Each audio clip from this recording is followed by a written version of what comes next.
हा जो कायदा संसदेमध्ये मांडण्यात आलेला होता त्या कायद्याला इंडिया आघाडीने विरोध करून ते बिल त्यांनी हाणून पाडलेलं आहे। त्याचा तीव्र शब्दामध्ये निषेध करण्यासाठी आज महासभा ही तहकूब करण्यात आलेली आहे। खऱ्या अर्थानं प्रत्येक देशातली महिला या विधेयकाची वाट बघत होती आणि अत्यंत आनंदात उत्साहामध्ये आम्ही स्वतः 100 महिला शिवसेनेच्या वतीनं संसदीय गटनेते डॉक्टर श्रीकांत शिंदे यांच्या नेतृत्वाखाली आणि श्रीरंगाप्पा बारणे यांच्या मार्गदर्शनाखाली आम्ही संसदेमध्ये बघण्यासाठी गेलो होतो। परंतु तिथं बघत असताना एक जाणवलं की सगळ्या इंडिया आघाड्यांनी हे ठरवलंच होतं की हे बिल हाणून पाडायचं, कारण त्यांना भीती होती की उद्या या महिला एवढ्या ताकदीने जर आल्या तर ते नरेंद्र मोदी साहेबांना पंतप्रधानांना ते क्रेडिट मिळेल आणि ते क्रेडिट मिळाल्यानंतर त्यांच्या पक्षाचं काही खरं नाही। ही भीती त्यांनी मनाशी बाळगून डिलिमिटेशनचं कारण देऊन आज त्यांनी तो कायदा हाणून पाडलेला आहे। खऱ्या अर्थाने डिलिमिटेशन हे येणाऱ्या काळामध्ये होणारच आहे, परंतु त्याला घाबरण्याचं काही कारण नव्हतं। जो पक्ष सक्षमपणे काम करतो त्यांनी कुठल्या गोष्टीला घाबरायचं नसतं, येणाऱ्या परिस्थितीला सामोरं जाऊन निवडणुकांना सामोरं जायचं असतं, परंतु त्यांनी देशातल्या सर्व माता भगिनींचा अपमान केलेला आहे। येणाऱ्या काळामध्ये त्यांना ती शिक्षा मिळाल्याशिवाय राहणार नाही। मी तीव्र शब्दात इंडिया आघाडीचा निषेध करतो। हा जो कायदा आपल्या पंतप्रधान नरेंद्र मोदी यांनी केला आहे त्याला ह्या सर्वांनी विरोध राहुल गांधी आणि त्यांच्या काँग्रेस पक्ष आणि इंडियन आघाडी पक्ष यांनी जो विरोध केला त्याचा मी तीव्र शब्दात निषेध करते। कारण ह्या लोकांना जर नारी शक्ती आली तर आपलं काही खरं नाही। त्यामुळे त्यांनी स्वतः फक्त भारतीय जनता पार्टी आणि इतर पक्ष हे इतर महिला यांचंच हे त्यांना प्राधान्य न मिळता हे विरोधी पक्षाच्या महिलांना सुद्धा मिळणार होते। तरीसुद्धा या विरोधी पक्ष जे राहुल गांधी आहेत आणि त्यांचा पक्ष त्यांनी जो त्याला विरोध केला त्याबद्दल मी त्यांचा तीव्र शब्दात निषेध करते। आणि नारी शक्ती वंदन विधेयक हे जे आपल्या देशामध्ये होणार होतं ते ऐकून खूप मनस्वी आनंद झाला होता, कारण आपल्या सर्वांना ज्ञात आहे की आपल्या भारत देशाचे पंतप्रधान आदरणीय नरेंद्रजी मोदी साहेब यांनी खरं तर या ठिकाणी हे लागू व्हावं आरक्षण असं आणलं। पण हे करत असताना मला आवर्जून या ठिकाणी आठवण करून द्यावीशी वाटते, आपल्या देशाच्या मातीला माहिती आहे की अनेक महिलांनी या आपल्या देशासाठी काय केलेलं आहे। मग ते राजमाता जिजाऊ असतील, क्रांतिज्योती सावित्रीबाई फुले असतील, माता रमाई असतील, झाशीच्या राणी लक्ष्मीबाई असतील आणि सगळ्यात महत्त्वाचं आपल्या देशातलं नव्हे तर आपल्या महाराष्ट्र देखील एक ज्वलंत उदाहरण आपल्याला सांगायचं म्हटलं तर आपल्या देशाच्या राष्ट्रपती द्रौपदी मुर्मूजी आणि आपल्या महाराष्ट्र राज्याचे उपमुख्यमंत्री आदरणीय सुनेत्राबाई पवार हे सगळं करत असताना अगदी ॲम्ब्युलन्सच्या चालकापासून ते अवकाशापर्यंत आज एका महिलेने झेप घेतलेली आहे। प्रत्येक क्षेत्रामध्ये आज महिला वावरताना आपल्याला दिसते। प्रकर्षाने आठवण होते की प्रथमतः देशामध्ये आदरणीय शरदचंद्रजी पवार साहेब यांच्या धोरणाने 33% आरक्षण महिलांना मिळालं। अगदी स्थानिक स्वराज्य संस्थेपासून तर सगळ्याच ठिकाणी आमच्यासारख्या युवती आणि महिला या ठिकाणी कार्यरत आहेत आणि हे करत असताना आणखी महिलांना या ठिकाणी सन्मान मिळावा। देशाचे पंतप्रधान नरेंद्र मोदी साहेब यांनी खरं तर पाऊल उचललं आणि या पावलासोबत अनेक पावलं यांच्यासोबत जायला हवी होती अशी आमच्यासारख्या सगळ्या युवतींची आणि महिलांची मनामध्ये भावना होती। परंतु असं होत असताना आपल्याला अजिबातच दिसत नाही आहे, कारण देशाला स्वातंत्र्य मिळालं असं जरी आपण म्हणत असलो तरी पाश्चात्य देशाची या ठिकाणी प्रगती महिलांमुळेच झाली हे नाकारता येत नाही। आपल्या देशाची अशाच प्रकारे प्रगती व्हावी असं आपल्या पंतप्रधानांना वाटलं आणि म्हणून अशा प्रकारचं त्यांनी या ठिकाणी आरक्षण आणण्याचा प्रयत्न केला। पण ज्या विरोधकांनी हे नामंजूर केलं त्यांचा या ठिकाणी मी राष्ट्रवादी काँग्रेस पक्षाच्या वतीने जाहीर असा निषेध करते, कारण मला आवर्जून या ठिकाणी सांगायचं की स्वर्गीय दिवंगत उपमुख्यमंत्री आपल्या महाराष्ट्राचे अजितदादा पवार साहेब हे देखील आज या ठिकाणी हयात असते तर यांनी देखील या ठिकाणी महिलांचा सन्मान केला असता आणि त्याच्यासाठी त्यांनी एक पाऊल उचललं असतं। हरकत नाही, पण ज्यांनी हे नामंजूर केलं यातल्या सगळ्यांचा आम्ही राष्ट्रवादी काँग्रेस पक्षांच्या वतीने सभागृहातील सगळ्याच महिलांच्या वतीने जाहीर असा निषेध करतोय आणि निश्चितपणे येणाऱ्या काळामध्ये हे जे विधेयक आहे ते आणण्यासाठी आम्ही तितकेच त्यांच्यासाठी समर्थन करू असं शकतो। महिला आरक्षण विधेयक लोकसभेमध्ये गेल्या 3 दिवसापूर्वी काँग्रेस पक्ष व त्यांचे सगळे NDAचे आघाडी पक्षाच्या जो काही निर्णय त्यांनी घेतला त्यामुळे खरं तर ते लोकसभेमध्ये मंजूर झालं नाही। या देशाचे लोकप्रिय पंतप्रधान आदरणीय नरेंद्रजी मोदी साहेब यांनी गेल्या कित्येक वर्षापासून महिला आरक्षण बिल हे लोकसभेमध्ये मंजूर करण्यासाठी खूप परिश्रम व मेहनत कित्येक वर्षापासून केली आणि डिलिमिटेशनचं कारण देऊन काँग्रेसने व सगळ्या त्यांच्या मित्रपक्षाने जो विरोध लोकसभेमध्ये नोंदवला त्यामुळे खरं तर संपूर्ण लोकसभेमध्ये ते विधेयक नामंजूर करण्यात आलं आणि मी आमच्या शिवसेना पक्षाच्या वतीने त्याचा जाहीरपणे निषेध करतो।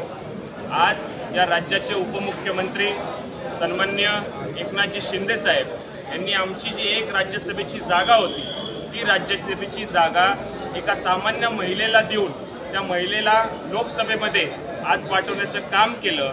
एक सन्मान नारी शक्तीला द्यायचं काम महायुतीच्या माध्यमातून झालं। ज्या देशाचे राष्ट्रपती आमची एक माता भगिनी आहे त्या देशामध्ये नारी शक्तीला विरोध होतो ह्याच्यापेक्षा दुर्दैव घटना खरं तर या देशासाठी दुसरी नसावी आणि मी सर्व आमच्या महायुतीच्या पक्षाकडनं शिवसेना पक्षाकडनं त्याचा जाहीर निषेध करतो आणि पुनश्च एकदा 2034च्या निवडणुकीच्या आधी नारी शक्ती बिल लोकसभेमध्ये पास व्हावं याकरता आमच्या सर्वांच्या वतीने त्याच पद्धतीचा पाठिंबा आगामी काळामध्ये दर्शवतो। केंद्र सरकारच्या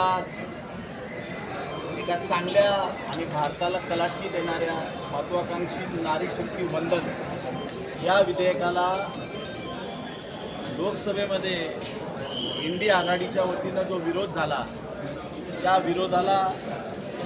विरोधाचा निषेध करण्यासाठी या ठिकाणी आम्ही जमलेलो आहोत। महायुतीमध्ये असलेले सर्व घटक पक्ष त्यामध्ये आपल्या इथे सहभागी असलेले शिवसेना शिंदे गट असेल, राष्ट्रवादी अजितदादा पवार गट असेल, RPI आठवले गट असेल आणि इतर सर्व आमच्या मित्र पक्षांच्या वतीनं हा जाहीर निषेध इंडिया आघाडीचा आम्ही लोक करतो आहोत। खऱ्या अर्थानं खरं तर एका महिला भगिनीचा एका मातेचा अपमान करणं इंडिया आघाडीला शोभलं नाही, परंतु देशाचे लोकप्रिय पंतप्रधान आदरणीय नरेंद्रभाई मोदी यांच्या देशातल्या आपल्या भगिनीला उच्च स्तरावर स्थान देण्यासाठीची हा जो विधेयक होता या विधेयकाला विरोध करून खरं तर आपण महिलांप्रती किती निषिद्ध आहोत याचं ज्वलंत उदाहरण काँग्रेस, समाजवादी पक्ष आणि इंडिया आघाडीबरोबर असणाऱ्या पक्षांनी दिलेलं आहे। भविष्यामध्ये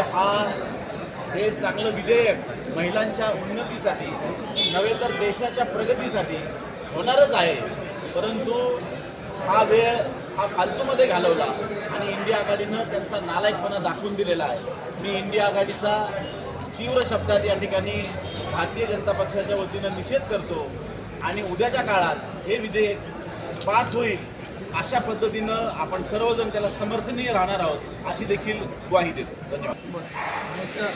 आदरणीय पंतप्रधान नरेंद्रभाई मोदी आणि संलग्न NDA सरकार महायुती यांच्या वतीने जे नारी शक्ती वंदन जे बिल संसदेत पास होणार होतं ते संसदेतलं बिल हे नाकाम करून किंवा त्याला विरोध करून इंडिया सरकारने इंडिया आघाडीने काँग्रेस सरकारने जो विरोध करून जे पाप केलं आहे त्या पापाच्या निषेधार्थ आम्ही सर्वजण आज जमलेलो आहोत। त्यामध्ये महायुतीतले सर्व घटक आहेत आणि आज जी आमची सर्वसाधारण सभा होती तीसुद्धा आम्ही महिलांच्या सन्मानार्थ तिथं बुक केलेली आहे।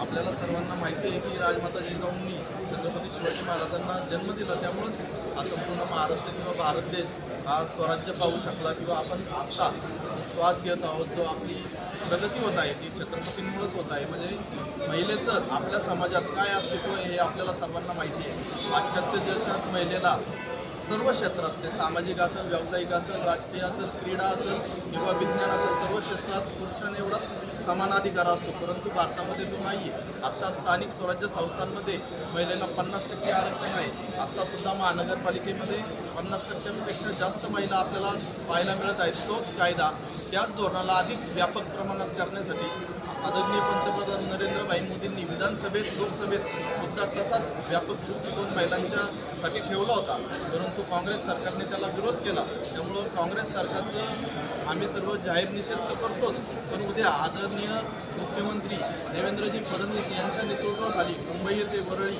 महिलांचा आक्रोश मोर्चा संपूर्ण महाराष्ट्रातून महिला तिथे येऊन आक्रोश मोर्चा दर्शवणार आहेत. तर त्या आक्रोश मोर्चाला पिंपरी चिंचवड शहरातील सर्व महिलांनी, सर्व नगर सदस्यांनी तिथे उपस्थित राहावे असे सर्व महिलांना विनंती करतो आणि या काँग्रेस सरकारचा मनापासून निषेध करतो. नारी शक्ती वंदन कायदा हा खरं म्हणजे आम्ही डोळे लावून पाहत होतो. आमचं सतत मीडियावरती लक्ष होतं की हा कायदा पास होणार आणि एक विश्वास होता. त्या विश्वासाला ह्या काँग्रेसने तडा दिलेला आहे. सरपंच ते संसद असा प्रवास माननीय पंतप्रधान नरेंद्रभाई मोदींच्या माध्यमातून आम्ही महिला भगिनी करणार होतो. सर्व महिला भगिनी डोळे लावून होते, कारण ज्या गरीब महिला आहेत, ज्या इतर मागासवर्गीय महिला आहेत, ज्या शेतकरी असतील, व्यापारी असतील, या महिलांना एक वेगळं नेतृत्व मिळणार होतं. परंतु मी ह्या काँग्रेसच्या लोकांचा धिक्कार करतो. त्यांच्या सह ज्या आघाडीमध्ये जी लोक त्यांच्याबरोबर आहेत त्यांचाही निषेध करते की त्यांनी महिलांना घाबरले आणि महिलांना घाबरून त्यांना एक शंका आली की नरेंद्रभाई मोदी हे त्यांना ही क्रेडिट मिळू नये म्हणून हा घाट घातला. आणि आमच्या महिलांचा जे उद्दिष्ट होतं संसदेत जायचं त्याला कुठेतरी खीळ बसवतो. परंतु मला विश्वास आहे माननीय नरेंद्रभाई मोदीजींच्या माध्यमातून निश्चितच कधी ना कधी आम्हाला हे आरक्षण मिळेल आणि आमच्या महिला भगिनी या संसदेत पोहोचतील. मी पुन्हा एकदा या काँग्रेस सरकारचा निषेध करते, धिक्कार मानते. धन्यवाद.